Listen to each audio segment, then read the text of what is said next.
Morgan. Hey, Katie. We have something a little bit different today. We were originally going to release an episode that was an interview with somebody who works in a nursing home in New Jersey that has recently been seeing some COVID patients. We're going to release that on Monday instead, and we're going to participate in the podcast Blackout this week, which was started by the Cult 45 podcast, which is where we honor George Floyd and the Black Lives Matter movement against police brutality, and we read a non-comprehensive list of the names of Black people who've been killed by police since 2014. Yeah. Yeah, this is in no way comprehensive. Over 1,000 people were killed just last year by police, and Black Americans are killed at a rate 2.5 times more than white Americans, which is a very significant number. So in addition to Black people being more than twice as likely to die at the hands of police, literally 99% of the time, officers are not charged with anything after they have killed someone, especially after they have killed a Black person. And only a very small percentage of that 1% who are even charged with anything actually get convicted with anything. Often those charges are dropped. In some cases, the officers are fired, but then generally they're later just rehired at another department. So they're still on the streets where they can kill and brutalize and beat and just generally be racist to as many Black Americans as they want.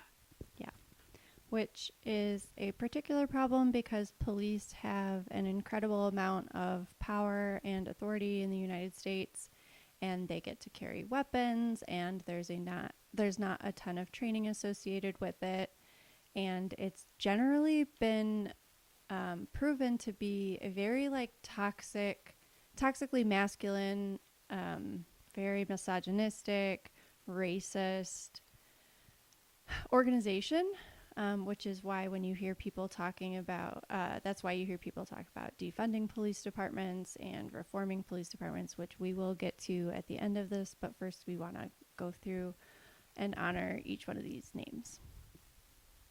So, Yeah. you want to start, or do you want me to start? I can start. Okay. That's fine. All right. Trayvon Martin, Eric Garner, John Crawford III, Michael Brown, Ezell Ford, Dante Parker, Michelle Kazoo, Laquan McDonald, Tamir Rice, Walter Scott, George Mann, Romaine Bryson, Jeremy Reed, Anthony Hill, Tanisha Anderson, Akai Gurley, Tony Robinson, Natasha McKenney. Oop, that's wrong. Ben, fix me. Sorry. Natasha McKenna, Walter Scott, Eric Harris, Frank Smart, Philip White, Maya Hall, Matthew Ajibade. William. Sorry. Okay. Ben, you can pick which whenever you think it is. I think it's probably. What do you think it is? Ajibade? Ajibad, Ajibad? That makes sense. Okay.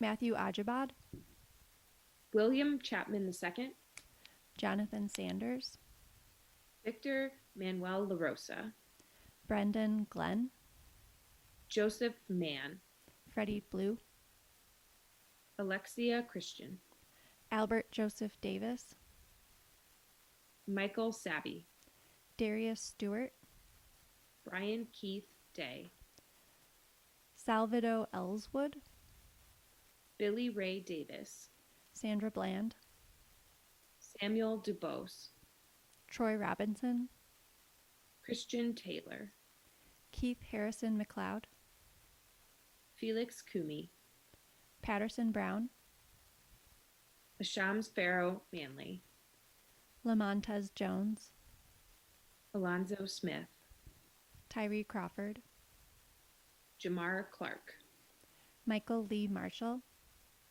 Dominic Hutchinson, India Kager, Junior Prosper, Anthony Ashford, Levante Briggs, Levante Biggs, Na- sorry, that's okay.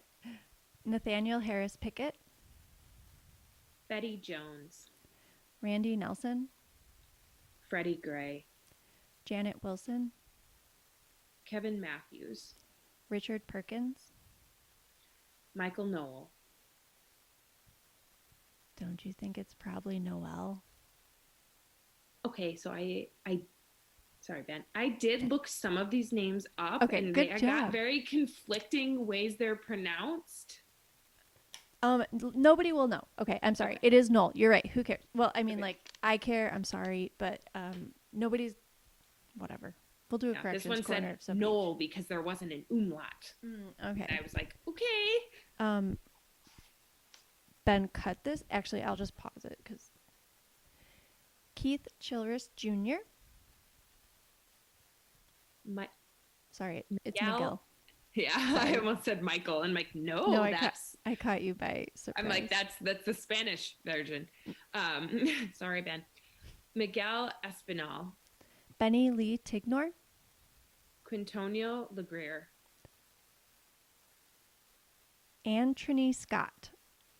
Okay, sorry, I'll do that again. Antony Scott, Kevin Hicks, Terrell Thomas, Ronell Foster, Pamela Turner, Christopher McCorvey, Christopher Davis, Paul O'Neill, Sylville Silville, yeah, Sylville Smith, Stefan Clark, Dominique Clayton, Eric Reason, Marco Loud, Mary Truxillo, Alton Sterling, Peter Gaines, David Joseph, Tatiana Jefferson, Antoine Rose II, Jordan Edwards, Demarcus Samir, Michael Lorenzo Dean, Philando Castile, Aaron Bailey, Christopher Whitfield, Willie Tillman,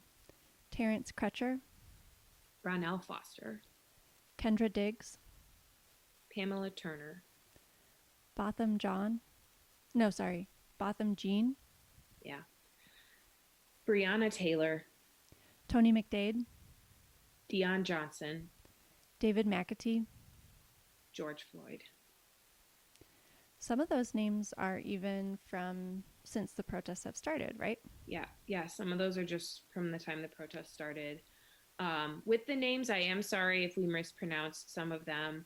We used Google to check our pronunciations. We know you can't read and like you can't believe everything you read on the internet, so we are very sorry if we did just mispronounce something. Yeah. We did not mean any disrespect if that happened. In particular, just real quick, I want to go up to Tony McDade, who we just said he is a Black trans man who was killed very recently. And we just wanted to say Black Lives Matter and Black trans lives matter. Yeah, unequivocally. Mm-hmm. Yeah.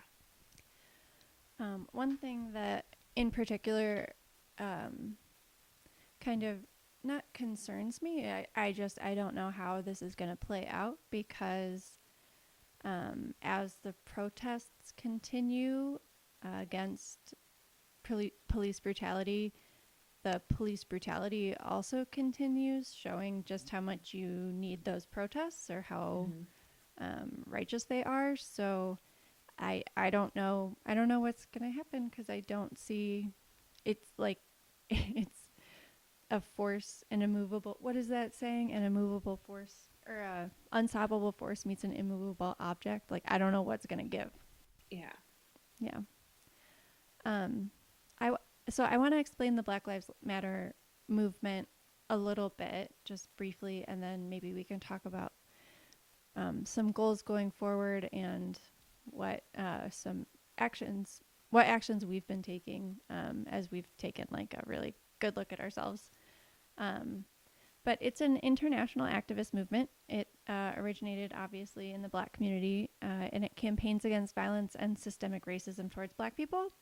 They regularly protest the police killings of Black people, and then other broader issues of racial profiling, which is just a fancy word for racism, police brutality, racial inequality in the United States, and especially in the criminal justice system.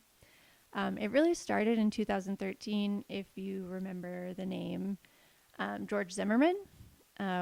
That's when the hashtag Black Lives Matter on social media really picked up, when he got acquitted of shooting Trayvon Martin. So Trayvon Martin was just a Black teen. He had a hoodie on. He had some Skittles in his shirt. He had been tailed by George Zimmerman.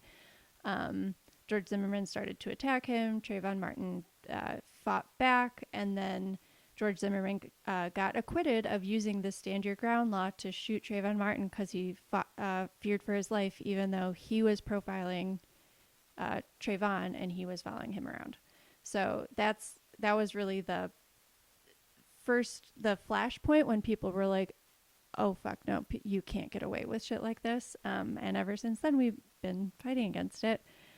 And then it became nationally recognized for its street demonstration following the 2014 deaths of Michael Brown, which resulted in the protests and unrest in Ferguson, which we'll talk about a little bit in our interview next week, because the person that we interviewed lived in St. Louis during the time of the Ferguson riots, and also with Eric Garner in New York City, who I believe was also the I Can't Breathe. Yes. Yep. Yeah. That was over selling cigarettes illegally, Right. Which is a good time, I think, to point out that the vast majority of arrests are nonviolent. Like 95% of the arrests in this country are for nonviolent crimes. So why do police have riot gear? Why do they have military grade weapons? Why are they using this much force for an alleged counterfeit $20 bill? Or for somebody being in the wrong place at the wrong time? And like, it's not going to show in this episode, but I'm having a really hard time holding it together right now, thinking of like my Black friends who have been racially profiled, and one of which has even been arrested literally just for being a Black man who looked suspicious compared to all the white people that we were out with. Like, it was my first college party, and we're walking down the street. We thought we were drunk. In reality, 8 of us had split a 6-pack of Mike's Hard Lemonades. But like, we're college kids, and it's always the one not white kid who gets pulled out of that crowd and cuffed before police even get his name. And the same thing happened recently to I had a boyfriend at the time who was a swimmer at Eastern, and swimming is not a particularly Black sport. There are very few Black people who swim. It was a huge deal when 3 Black women went 1, 2, 3 at NCAA's in the 100 free a couple years ago. And I wish I could remember the girl from Florida State's name, because it was Simone Manuel, Leah Neal, and not a good swimming history buff. I feel bad. But it was awesome. But there was a story in the news that their bus, and this was after like he had graduated, whatever. But there was one Black kid on their team, and they stopped at a rest stop on the way home from a meet, and the police like had that kid on the ground. Like they thought, like they just assumed that he didn't belong there. And I don't know. So, and that's just, these are just things that like touch us personally. This happened to a track kid too in Illinois recently. And I mean, I remember being an athlete in college as well, flying out of the smallest airport in my life in College Station, Texas. And my my very best friend in the world, God, I love this woman. She is Black and she's not from the US. And racism had like not even occurred to her. Race isn't a discussion, like where she comes from, even. And she was just like because they were like they like pulled her aside, they were so rough, they went through her bags, they're asking her all these questions, and she was just like, what? And yeah, just watching them just let all of the white kids through, and then they literally cornered all of the Black kids. And yeah, like, and so it's just like that was for me seeing it for the first time in my own eyes. And at the time I still thought it was a good thing to be colorblind. Like I was like, right. Wow, like I don't even see her Blackness. Yeah. And now also where she comes from, like that Blackness hasn't been stolen from her the way it has to Black Americans. You know, their Africanness has been stolen from so many of them. You know, their Blackness is taken from them and, you know, attempted whitewash. And so it's extremely offensive to have that color blindness. And at the time, you know, I didn't think it was important to even see my friend's Blackness. You know, it was just like a part of her. And, you know, as I've gotten older and stuff, I've really like recognized the big flaw in that. And so, you know, just like that's something we as white people should all do better at, is like admitting that like, oh, hey, my dumb 19-year-old ass thought it was a good thing to be, quote, colorblind. Yeah. And it's not. And we need to really normalize being wrong about things. Yeah, because nobody's ever going to be perfect. You just, your intentions have to be good. You have to be able to ask questions. And that's it. That's the whole thing. Yep. And that's the start, like the foundation of so much with the like police and justice reform that we need too, right? Yes. Is admitting that like, hey, for, I don't know, literally hundreds of years now, we have not done this right. Haven't done this right by Americans, and it's time for change. And it's okay to admit that you were wrong and to change it dramatically and drastically. And in fact, you're better for it. Yeah. And so that I think brings us into moving forward. Yeah. And I think what you said earlier about most crimes being nonviolent is we want to reduce the power of the police and shrink the role of the police moving forward. Meaning, if you have a runaway kid or a special needs person having a meltdown and it looks like they might be a threat to themselves or somebody else, I don't want a police officer with a gun to show up. Everybody in that situation is in more danger now that somebody with a gun has shown up. I want a social worker to come, and, you know, I want somebody with like particular training. You know, police officers get 8 hours of training in de-escalation versus like 60 hours of training just how to handle a gun. And they're not even good at handling guns. So like, yeah, there's actually a lot of injuries self-inflicted by police officers. Yes. And and like it's the whole thing where like the data has shown that those de-escalation trainings and those like bias trainings, they do change attitudes, and that's great, but they don't change behavior. Right. So what's the point? Exactly.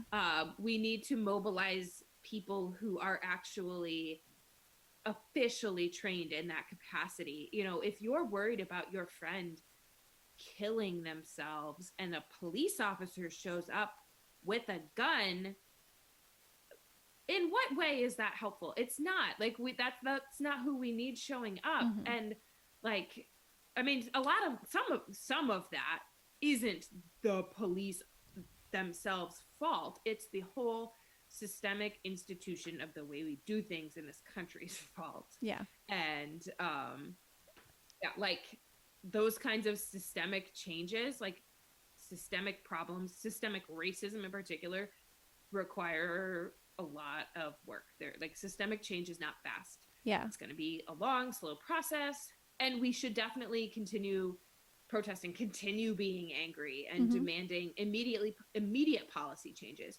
Louisville and all police departments across the country after this death of Breonna Taylor should immediately no longer have no-knock raids. Like, that should not be a thing that happens in this country ever again. Mm-hmm. Absolutely zero. Like, end of story. That should be an immediate change. Yeah.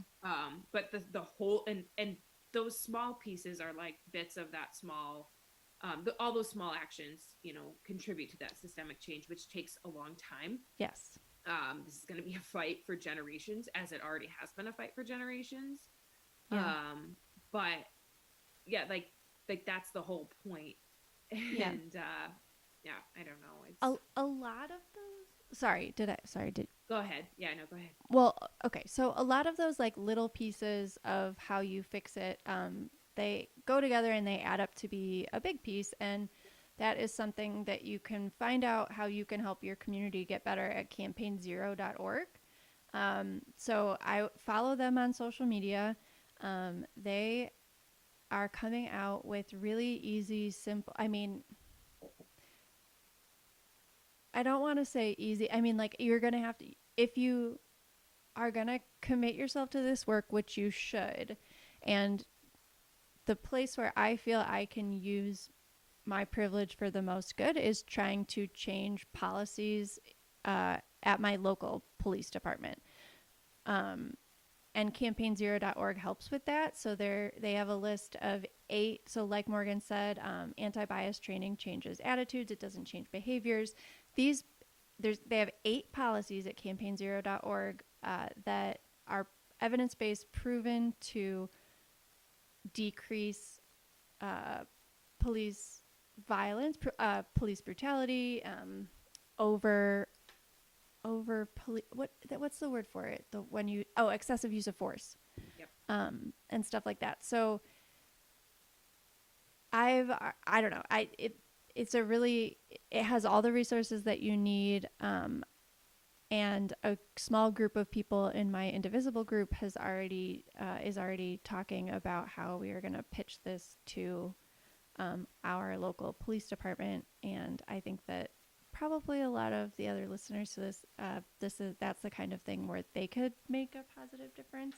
Yeah. Since I'm not a member of the Black community, I don't feel comfortable like leading any protests or telling people what to do. But like, this is the kind of thing that if someone like me doesn't undertake it, it's not going to get done. Yeah. So, I think that's the number one thing to do, like that you just said, is like, stop speaking over Black voices and shut up and listen. And like, yeah, like stop doing that. Also, stop asking your Black friends to tell you what books to read. Yeah, it's all out there. Like, all of that is already out there. Just Google it. Like, start doing your own kind of work. And don't ask how you can help. There's a lot of resources out there that are telling you how you can help. And, it's kind of up to you to figure out where your skill set or abilities or resources fit in the best. But your white privilege might allow you to donate a hell of a lot more money than, a lot of other people. Or maybe it allows you to make more changes within your police system. Sure. Or maybe within your local government or with your low income populations. Maybe it's working on health disparities. That's kind of my jam. Yeah. Or maybe it's within the educational system. Like, that is also a hugely important thing. I'm so glad that we talk about it a little bit in at least northern schools. We at least learned that, yes, the Civil War was fought over slavery, among other things, but largely slavery. So, I mean, thank God I at least wasn't educated in the South. But also, like, why did I only learn a few whitewashed, peaceful quotes about MLK? MLK was a socialist badass. Yeah. And the peace that he used was a strategy because they knew how violent white people, police in particular, were, and that they could use that to their advantage. And it worked because he was a brilliant mind, not just a peaceful person, a brilliant mind. And, like, why don't we learn all the sides of people like MLK? Why do we only learn about Rosa Parks? Why don't we learn about Fred Hampton? Also, like, if you're a white person who's never learned about Fred Hampton, Google it. Yeah. You can Google it. You're listening to this probably on a smartphone. Like, educate yourself. Again, you don't have to be perfect, but like, use that white privilege. Talk to your schools about incorporating more discussions about Black history into schools, more than just like a month in February where you only talk about MLK. Like, get on it. Talk about the Black Panthers. Like, talk about Malcolm X. Talk about Fred Hampton. Talk especially about a lot of the women who have led the civil rights movement, who have been just badass journalists. I mean, they're and activists. There are so many things to learn besides just MLK, who has been whitewashed, and Rosa Parks, and the occasional Ida B. Wells that you get if you're maybe in a school, above the Mason-Dixon line. But it's, like, that's so important. My sister's a kindergarten teacher, and I really hope that she is, one of those people who really uses this to integrate more of that into her curriculum. If you're a parent, I think that's another thing that's really important as well. Yeah. Because, again, this is going to be a fight we're fighting for generations. Yeah. And we have to raise the young generations in a way that they automatically know to do better. Yeah. They don't have to like deal with the cognitive dissonance and they won't have to admit that they were ever wrong. Right. They have idiots. They're going to begin as anti-racists. Yeah. It's going to be awesome. They will never have to admit that it was stupid that they were 19 years old before they realized they should recognize the Blackness in their best friend. Like, they will just always be able to do that. And I think that is so wonderful and so powerful. And I'm going to cry again if I don't stop. So, another thing I wanted to say is, like, shop Black-owned businesses, and authors and artists, and listen to podcasts, like listen to Black voices. Again, like that, it comes back to that. Like, please keep listening to us too, but also, listen to the podcast, Pod Save the People. You probably already do, but if you don't, listen to it. Listen to the podcast Justice in America. Like, that is so worth a listen. If you want to learn more about like police brutality, in addition to just generally how justice works in America.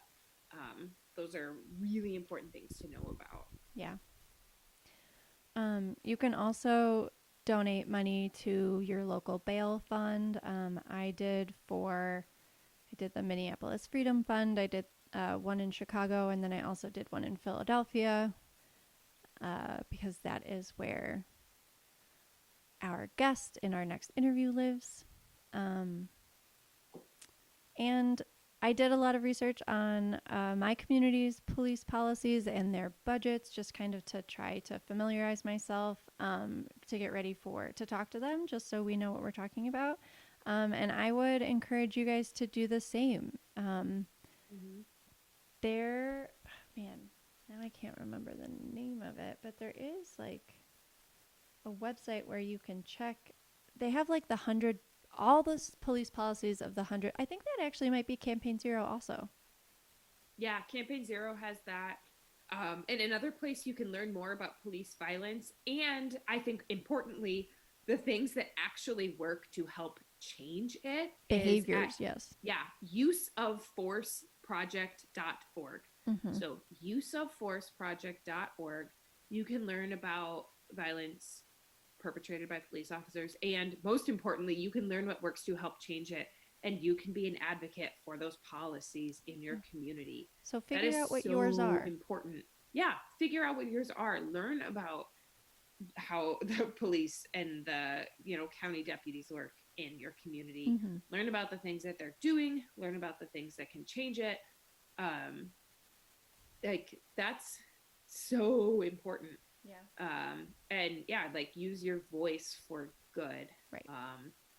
And yeah, like, don't think that those resources aren't out there, or there's nothing you can do, because there is so much you can do. You just got to set your mind to it.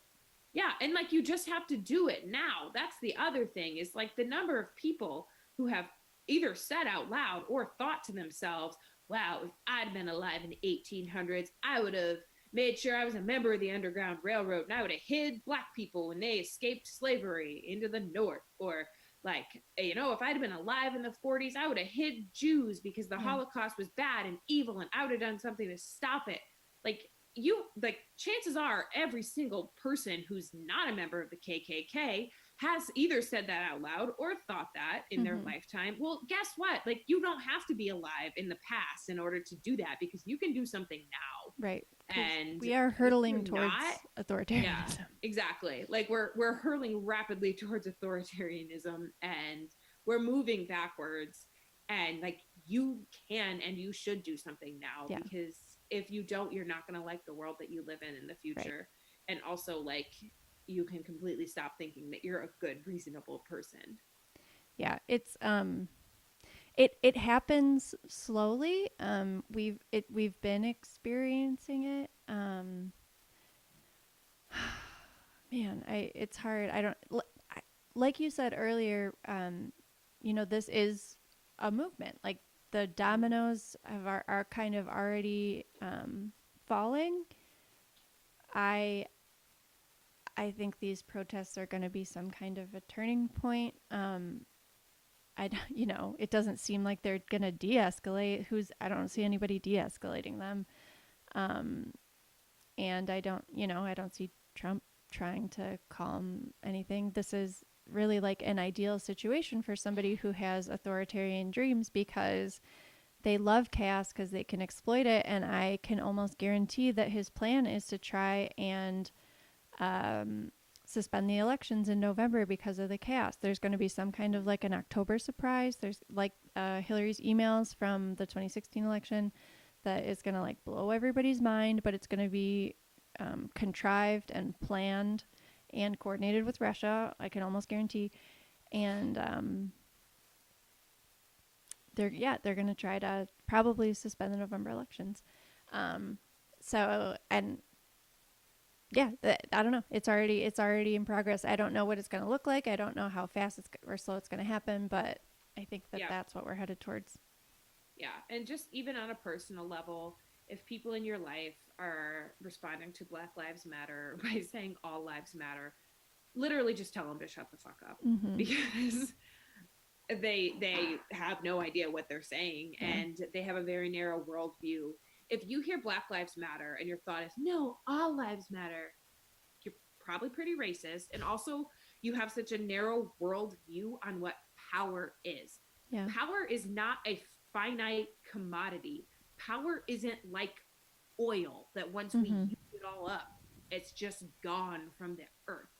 Like, that's not how it works.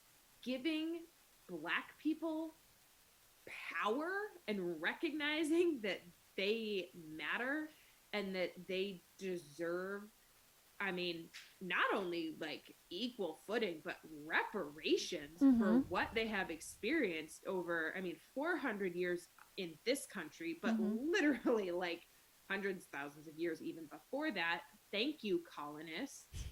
Like, giving Black people power doesn't take yours away. And if you think it does, then chances are you are benefiting from power that you do not deserve. Yeah, for sure. And you should go away. Yeah. And I hope that if anybody who feels that way is listening, that they know how much I hope that they just fuck off and go away. But nobody does. Nobody in power does just give away their power, which is why we have to do it. We have to change those policies so that they basically, police at this point in time, like Morgan said, 99% of them get away with murder on the job. And their worst punishment when doing that is like a day-long training, like a day-long like trauma training. Like, it is not a disincentive to murder somebody if like all you're going to have to do is go to a day-long training about it. That is part of what these 8 effective policies are. Literally, you kill less people if you know you're going to get in trouble for it. Yeah, like body cams don't actually reduce the rates of police killings because they know they'll get off with it anyway, no matter what that body cam shows. They're just like, the policy for unionized police forces is just a 3-day vacation, a 3-day paid administrative leave. And like, I'm sure there are cops out there who do feel a little bit of remorse and resentment after they take someone's life, but like, calm down. We're not talking to you. You're still complicit in a really shitty system. Yeah. I dated one of the cops who was quote unquote one of the good ones. Mm-hmm. And I straight up asked him, this is in 2013. I said, is the industry of policing as racist as everybody says? He didn't miss a beat. He looked me right in the eye and just said, yep. Great. Like, he didn't miss a beat. This person is not an officer anymore because they couldn't handle it because they were like, this is just so bullshit. Oh, I didn't know I that. don't want to be a part of it. Yeah. Hey, So look. like, You can look what happens if you're actually one of the good cops. Yeah. You're probably not a cop anymore. Like, yeah, like that's exactly it. And that for me was also a kind of a come to Jesus moment of like, wow, yeah, oh look, turns out change is possible and really necessary. And yeah, like let's do it. Yeah. And they're not unreasonable policies that we're advocating for. Like some of them, one of them is banning chokehold and strangleholds, requiring de-escalation, requiring coworkers to intervene. So originally, Chauvin, what's his first? Derek Chauvin, the one who actually murdered George Floyd. Sorry, George Floyd. What's wrong with me? Ben, can you fix that so I don't look terrible? The one who actually murdered George Floyd. So he was originally arrested on for third-degree murder. It's been changed to second-degree murder, and originally the other three officers weren't even charged with anything. So they have now been charged with aiding and abetting murder, I think. But one of the policies that Campaign Zero is advocating for is requiring coworkers to intervene. So those three people who were watching, like, if they knew that they could be held responsible for the Derek Chauvin's acts, like they would have had an incentive to step in. And that's so important. Like Katie and I both used to work in local government. If we had known that one or the other of us was like embezzling funds, which neither of us ever did for the record, but if like I knew that Katie was embezzling funds and I didn't say anything, I would have lost my job too. Yeah. Like I would have lost my job too, probably would have been charged with something too. Police should definitely be, because again, if a few quote bad protesters who throw things at cops ruin a whole movement, then a few bad cops who literally murder people should ruin a whole institution. Yeah. But I hope that there is an adequate separation in people's mind, because the rioting that we're seeing it doesn't make the movement any less righteous or justified. Protesters are protesting, looters are looting. Don't get the two confused. But also, like, the looters who are looting, like, there's this narrative that they're like outside agitators. Well, they're in almost every city. So what are the outside agitators from Chicago going to Indianapolis, and the ones from Indianapolis are going to Louisville, and the ones from Louisville are coming up to Chicago? Like, how are we getting all these outsiders around? That's like, a lie. No, it's just there are Americans who are mad enough that feel like their lives have been devalued to the point where, like, capitalist products are valued more than it. Like, I would go smashing windows and stealing stuff too. Yeah, if a pair of Air Jordans means more than my life, because that's what the police said when they killed George Floyd over a potentially counterfeit $20 bill, is that literally something you forget for $20, which is for me maybe a day worth of snacks, is worth killing someone over. Well, boy, if your life isn't as important as a pair of shoes, then you might as well just take the shoes anyway, because they don't care about you. Yep. So, it's a movement. It's probably going to be long. You want to make sure you're on the right side of it. Like, steel yourself, because it's going to be hard, and it's probably going to get a lot worse before it starts to get better. I know that is not positive. But I don't know. It's just, it's far past time for this. Yep. And it's way past time. And not only with police, but everything else too, where Black Lives Matter, and it's time that we actually show it. Yep. And if you,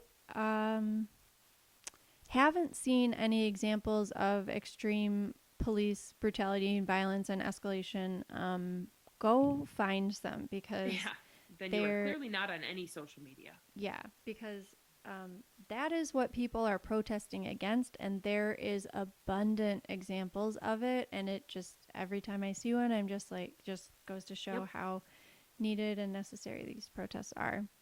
So it's time to do something. Let's do it.